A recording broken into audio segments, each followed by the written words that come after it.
Jeannie Seely was more than just a singer. She was the heart of the Grand Ole Opry. Known for her quick wit, her fearless spirit, and the Grammy-winning voice that carried Don't Touch Me into country music history, she charmed millions and earned the title Miss Country Soul. But behind that sparkle lay something far darker. In the twilight of her life, Seely confessed to a truth she had kept buried for decades. She spoke of 7 names, 7 fellow Opry stars she claimed had wronged her so deeply that she could never forgive them. To fans, it was unthinkable. Jeannie was always the smiling figure in sequins, the woman who joked and laughed on stage. But in private, she carried grudges that cut to the bone. And as her final curtain drew near, she decided she would not leave this world in silence. She wanted the truth out, no matter how much it shattered the myth of harmony inside the Opry's hallowed walls. Jeannie Seely's journey to the Grand Ole Opry was anything but ordinary. Born in Titusville, Pennsylvania, in 1940, she grew up in a working-class family, where music wasn't just background noise, it was survival. From an early age, Jeannie displayed a talent for both singing and writing, and by her 20s, she had packed up her dreams and taken them straight to Nashville. The city wasn't always kind to outsiders, but Jeannie refused to bend.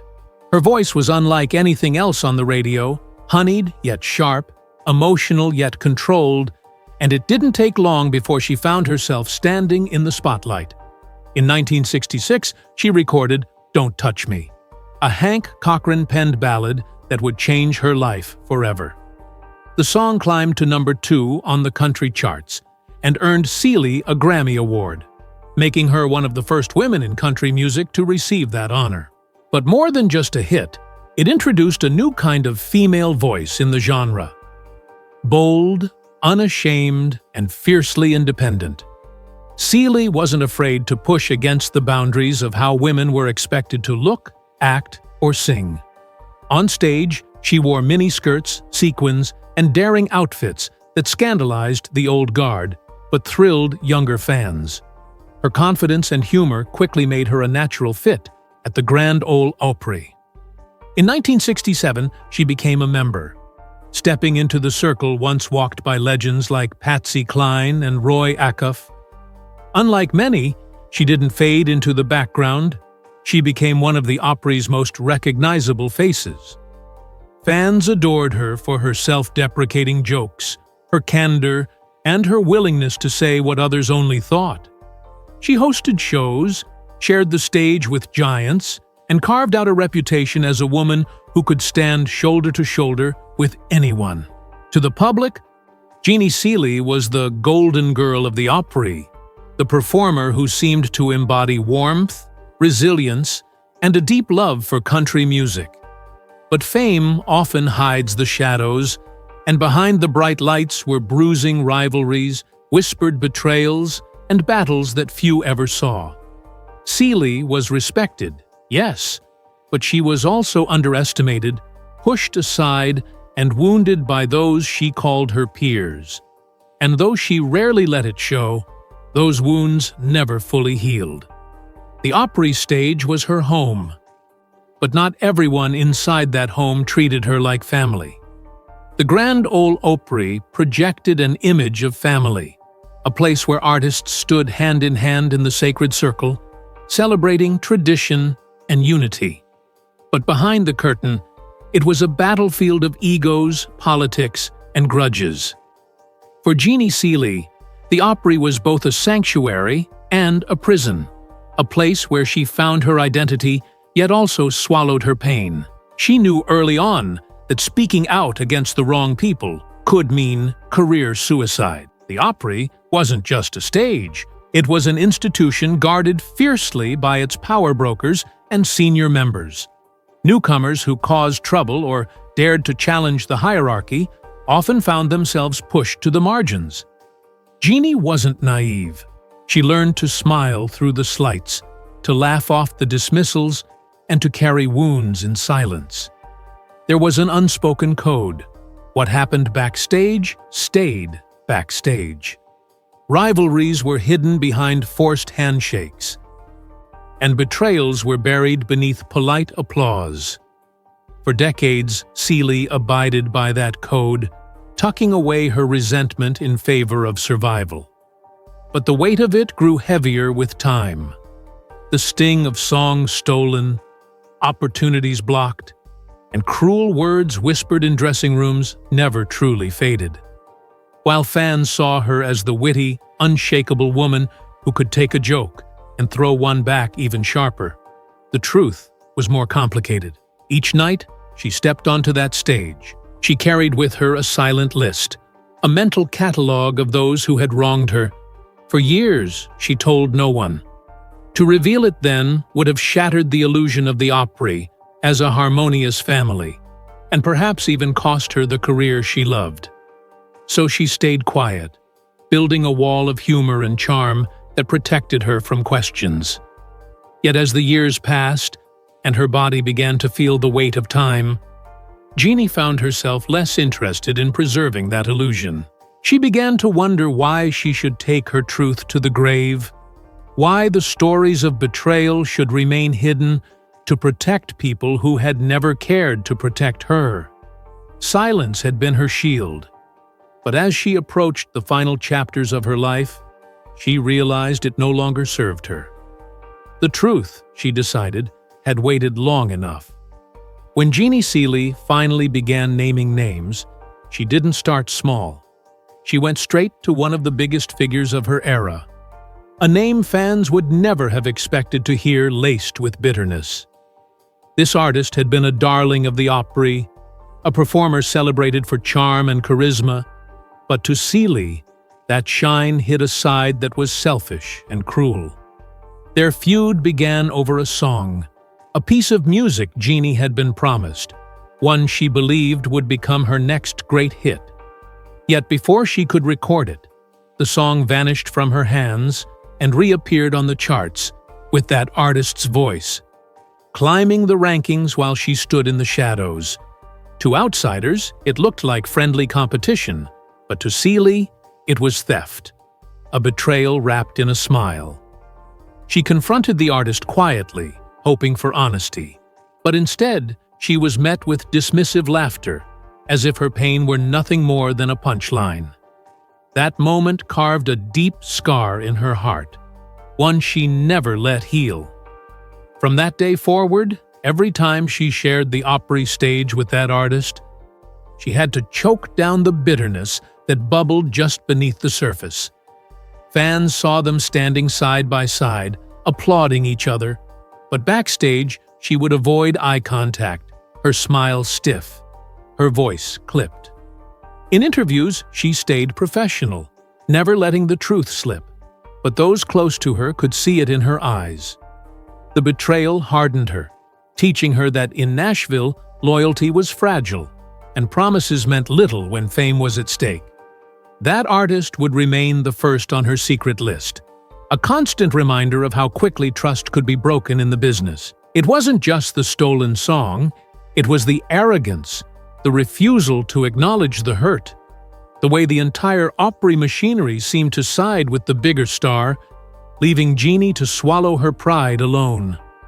For decades, she carried that resentment in silence, but near the end, when she finally let the truth spill, she made it clear. This was the one who taught her never to take a smiling face at face value, the one who showed her just how sharp the knives could be in the glittering halls of country music.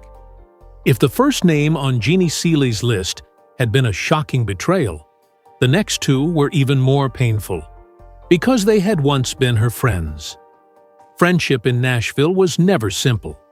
It was tangled in egos, contracts, and the brutal reality that one person's success often came at the expense of another. The first of these so-called friends was someone she had leaned on during her early days, a fellow Opry star who had once shared long nights of laughter and advice with her in dimly lit dressing rooms. They had traded confidences, lifted each other up, and even collaborated on stage. But when opportunity came knocking, that friend chose ambition over loyalty. Without warning, they began spreading whispers to Opry management, undermining Seely's credibility, making her out to be difficult, unreliable, even unstable. Those rumors cost her appearances, cost her respect, and while she could never fully prove who had started them, the fingerprints all pointed back to the one she had once trusted most. To lose a song was one thing, but to lose a friend to deceit was a wound she carried for decades. The second name was no less bitter. This was an artist who seemed to thrive on jealousy, unable to stand the sight of Seely shining brighter. They would smile and clap in public, but behind closed doors, they worked tirelessly to ensure she never got the spotlight for too long. When Seely landed the Grammy, this so-called colleague acted supportive, but jealousy festered so thickly it seeped into every encounter. Invitations stopped coming. Doors that had once been open began to slam shut. And the unspoken message was clear. There was only room for one woman at the top, and it wasn't going to be Jeannie. The betrayal cut so deep because Seely had never seen it coming. She was someone who gave her heart freely, someone who believed friendship could weather the storms of show business. But as she reflected in her final years, she realized those storms had destroyed what she thought was unbreakable. Two names, two faces she had once cherished, now burned into her memory as ashes of trust and love. She spoke of them not with tears, but with a steady voice, as if she wanted the world to know that beneath the rhinestones of the Opry stage, betrayal was as common as applause. If the earlier names revealed broken promises and jealous friendships, the next two were born from something colder: backstage betrayal. Seely recalled the nights when the Opry felt like enemy territory, where even a smile carried hidden daggers. One of the names belonged to an artist who had sabotaged her in ways that cut far deeper than gossip. Jeannie had once been promised a coveted slot on a televised Opry broadcast, a chance to cement her star power before millions of viewers. Yet when the night arrived, her performance was suddenly cut, replaced by a last-minute appearance from that rival. The explanation was framed as a schedule change, but Seely knew better. This rival had gone straight to producers, arguing that their performance would draw higher ratings, and once again, she was forced to watch from the sidelines as someone else claimed the glory that should have been hers. That night marked a turning point. She realized that the Opry wasn't just about talent, it was about politics, and she was being outmaneuvered by those willing to stab her in the back to climb higher. The second betrayal came from an even darker place. This was an artist who didn't just block her opportunities, but actively humiliated her. Jeannie recalled an incident in the Opry dressing room when, surrounded by peers, this person made cruel remarks about her looks, her outfits, even her voice. It was a moment designed not just to wound her pride, but to strip her of dignity in front of those she respected. She laughed it off, as she often did, but inside she carried the sting of those words for years. These weren't playful jabs or backstage jokes. This was venom, calculated and cruel. To Seely, betrayal wasn't just about losing opportunities. It was about losing respect, about being treated as less than human by those who shared the same sacred circle. When she named these two in her final days, she didn't do it with anger, but with the heavy sigh of someone finally unloading the truth. For too long, the world believed the Opry was a family, but in reality, it was also a battlefield. And some of the sharpest wounds weren't from rivals outside the circle. They were from the very people standing within it. Among the 7 names Jeannie Seely carried in her heart, one stood apart from all the rest. This was the artist she said she could never forgive. The one whose betrayal was so deep, it reshaped her view of the Opry forever. Their feud began not with a song or a performance, but with an act of personal cruelty that crossed every line of decency. Seely had gone through a devastating personal loss, a time when she was fragile, vulnerable, and desperate for support. While others offered kindness, this artist saw an opportunity. Instead of compassion, they used her grief as a weapon, spreading stories that twisted her pain into weakness, mocking her behind her back, and ensuring that her sorrow became the talk of Nashville. It wasn't enough to watch her suffer. They needed to make sure the world saw her as broken. For Jeannie, this was unforgivable. She had given so much of herself to the Opry, poured her soul into performances night after night. And yet, in her lowest moment, this person chose cruelty over kindness. It was a line she could never erase. Every time she stood near them on stage, she felt the weight of that betrayal pressing down on her chest, and though fans applauded, inside she was screaming. Decades later, when she finally told her truth, her voice shook as she spoke this name. Not from fear, but from the raw wound that had never fully closed. She admitted that forgiveness was something she often tried to give, but not here, not with this one. This was the artist who embodied everything toxic about the Opry's hidden world, the one who proved that fame could corrupt even the simplest gestures of humanity.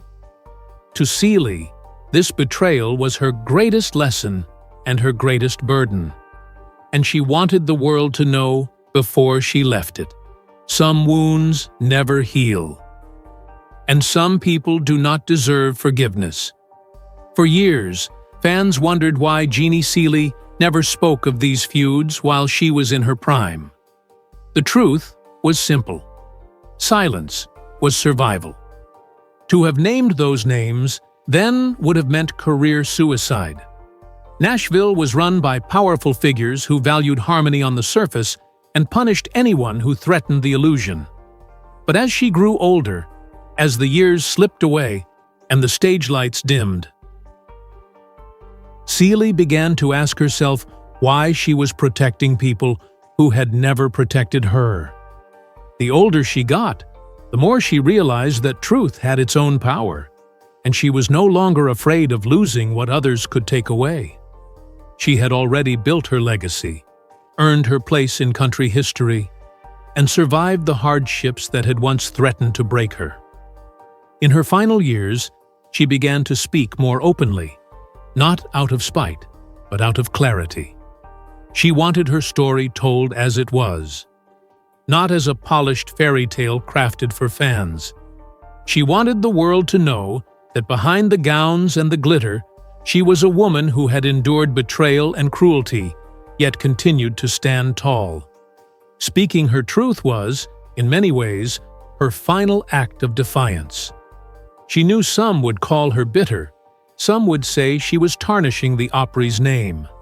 But for her, it was liberation. She had carried those names in silence for too long. And letting them out was like setting down a weight she had borne for decades. She wanted her fans to understand that even legends bleed, that even the brightest stars can be shadowed by darkness. Most importantly, she wanted young artists to see the reality of the business, that loyalty is rare and kindness is often a mask. Her decision to finally speak was not about revenge, but about truth. She was a woman staring down the end of her life, and she wanted to leave behind honesty, not illusion. In the end, Jeannie Seely's legacy was not defined by the grudges she carried, but by the courage she displayed in finally letting them out into the open.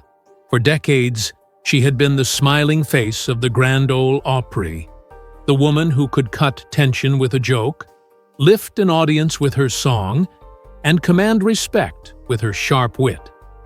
To fans, she seemed untouchable, almost above the pettiness of jealousy and rivalry. But when she revealed the 7 names of the artists she hated, she peeled back that image and showed the world something raw and vulnerable. She was not just a star. She was a human being who had been hurt, overlooked, and betrayed, and who carried those wounds with her for an entire lifetime. In speaking their names, she didn't destroy her legacy, she deepened it. She showed that even legends are not immune to pain. Her truth shook fans because it shattered the illusion of the Opry as a flawless family. The circle on that stage, long treated as sacred, was revealed to be not only a place of harmony, but also of conflict, ego, and bruised hearts. Yet in exposing that truth, Seely gave fans something far more valuable than myth: honesty. She made the Opry real, made its members human, and in doing so, she reminded the world that the history of country music was written not just in triumph, but also in tension. For those who had long worshipped the Opry as an untouchable institution, her words were a revelation. For younger artists, her confession was a warning that behind the curtain of fame, there are battles unseen, and only the strong survive them. But Jeannie Seely's life was never just about the bitterness. Her story was about resilience. For every betrayal she endured, she answered with a performance that lit up the room. For every slight, she responded with humor that disarmed even her harshest critics. For every moment someone tried to push her down, she rose higher, refusing to let them silence her. She may have carried hate in her heart, but she never let it poison her spirit on stage. Instead, she transformed her pain into performances that touched the lives of millions. When she sang, it was not bitterness we heard. It was strength, survival, and the unmistakable sound of a woman who refused to be broken. Even in her final days, when she chose to reveal the truth about those 7 names, she did so with the same mixture of grace and fire that defined her entire life. She was not seeking revenge. She was not trying to tarnish reputations. She was simply refusing to take her silence to the grave. She wanted to be remembered not as a woman who endured quietly, but as a woman who spoke her truth, even if it shook the walls of the institution she loved. That decision alone set her apart. Many legends go to their graves still pretending, still smiling for the cameras, still guarding the secrets of their peers. Jeannie Seely did the opposite. She looked death in the eye and chose honesty over illusion. That was her final act of defiance, her final act of courage. Today, as fans look back on her life, they don't just remember the list she revealed, they remember the woman behind it. They remember the little girl from Pennsylvania who dreamed of the stage, the bold singer who wore miniskirts at the Opry and refused to let tradition cage her spirit, the Grammy winner who broke barriers for women in country music, and the entertainer who made them laugh as easily as she made them cry. They remember her strength, her humor, her vulnerability, and her truth. The 7 names she carried were only a part of her story, but they made her story complete.